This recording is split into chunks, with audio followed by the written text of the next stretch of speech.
Doctors. Today we're going to be talking about joint problems. We're not going to do anything too in-depth. We're just going to talk about general joint pain. So we'll start with a couple of the kind of pitfalls or things that we've heard from veterans that they've been told by their friends or they read on the internet that are kind of not true.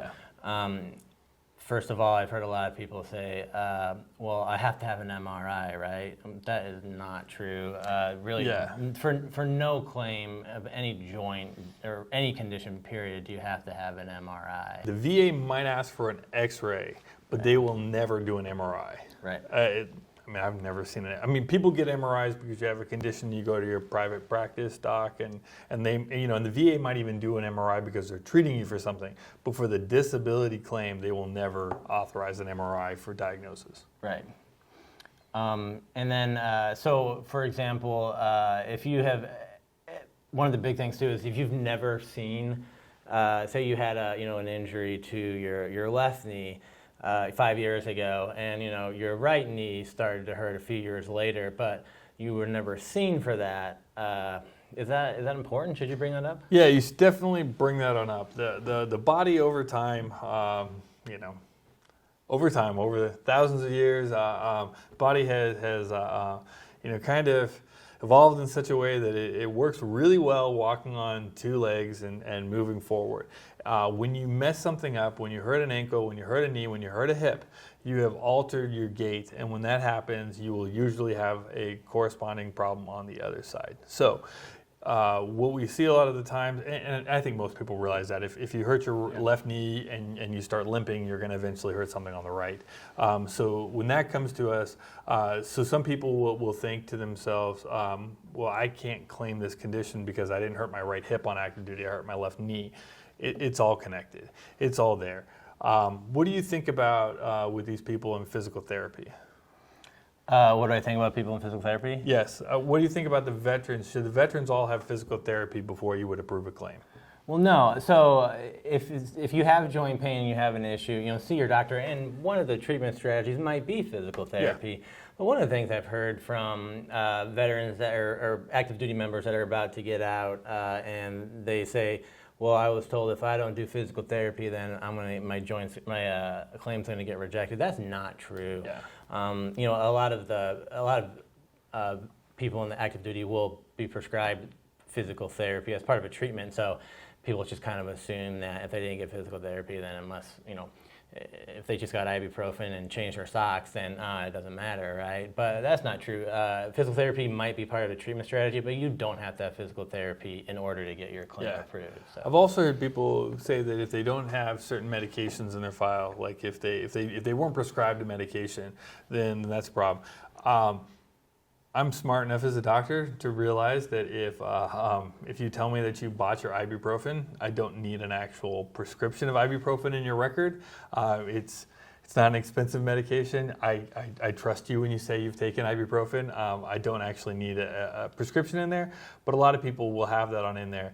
One of the things that we talked about in an earlier claim or an earlier video was, unfortunately, some people do get these massive amounts of NSAIDs for their injury, which can lead to acid reflux or GERD. So if that's happened to you, if you've been on NSAIDs like ibuprofen or aspirin for a long period of time, you might want to go back and watch that GERD video that we have, because that medication itself can cause some problems. Yeah, and if you've been in the military, you've probably taken your fair share of Motrin or ibuprofen. Yeah. Changing your socks too. Obviously. Yeah, we've kind of gotten away from that a little bit as much. At least we've lowered the dosage over the last couple of years. But yeah, Motrin in the military, that's pretty much standard therapy there. And yeah, it's got to be 800 milligrams too. Yeah. They don't make anything less, right? Yeah. Okay. We are going to talk about different claims, especially the back, where certain things are required, whereas, for the disability claim to go on through. But generally, when you come on in with a joint pain, whether it be the shoulder, wrist, elbow, back, knees, and I guess I'm naming all the joints. Yes, all the joints in your body. Head, shoulders, knees, and toes. All the joints in your body. You're going to come on in. We're going to see you, and we're going to kind of run you through a range of motion kind of thing. We're going to see if we can replicate the pain. We're going to see how much motion that you do have. We're going to see if you have if you have pain with resistance as opposed with just gravity. We're going to kind of walk you through all these tests.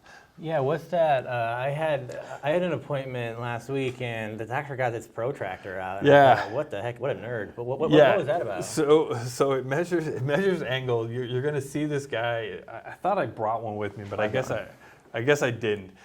It doesn't matter. It's a giant plastic protractor. We use it to try to figure out the angles on people. We try to see how far you can bend certain things.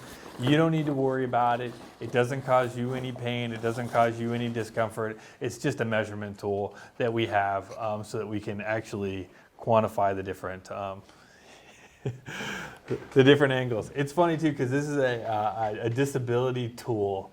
In the military world and in the private practice world, I don't actually care if your range of motion angle is 79% as opposed to 83%. But for disability purposes, we measure these things for them. So, won't cause you any pain, won't cause you any discomfort. I carry it just with looks me. weird. I carry it with me at all times. You do not carry that with you at all times. So that's it. So we kind of talk about that. But the big things to kind of remember about joint pain is you don't have to have an MRI or a CT scan. If the VA wants you to have an X-ray, they will schedule you an X-ray. But only a couple conditions require that, and we'll talk about that in another series. You don't have to have physical therapy beforehand. You don't have to have gone to a chiropractor. You don't have to have done any of those things right there. If you do have medication, whether it be over the counter that you bought yourself or you were prescribed it, let your doctor know, but realize that medications, especially if you were prescribed them, could have certain side effects. And so you want to mention that to your doctor. When you come in for your appointment, we're going to take you through a bunch of range of motion and stress tests. You don't need to do anything for that. Just come on in and we'll walk you on through the claim. And the other thing that's important too is if you say you had an injury to your knee, you tore your meniscus, and you had it surgically fixed, and now it doesn't cause you any problems, you're fine, you don't have any locking, don't have any pain, then do you need to make that claim? And a lot of people say, well, it doesn't bother me anymore. And the answer is absolutely yes, because if you had a meniscus tear, an ACL tear, you had surgery, yeah, you're fine now, but down the road that can cause more problems, a higher rate of arthritis, having joint swelling. So even if you don't have problems now, still make that claim. Yeah. You might get 0% now, but down, 5 years down the road, you have, you're 40 years old and you've got arthritis in that knee. Clearly, that was caused by that ACL tear it was then fixed, but that accelerated the arthritis. So even if you had an injury that was fixed and it's not causing you problems, still make that claim. Yeah, you got to make that claim because it's not going to get better over time.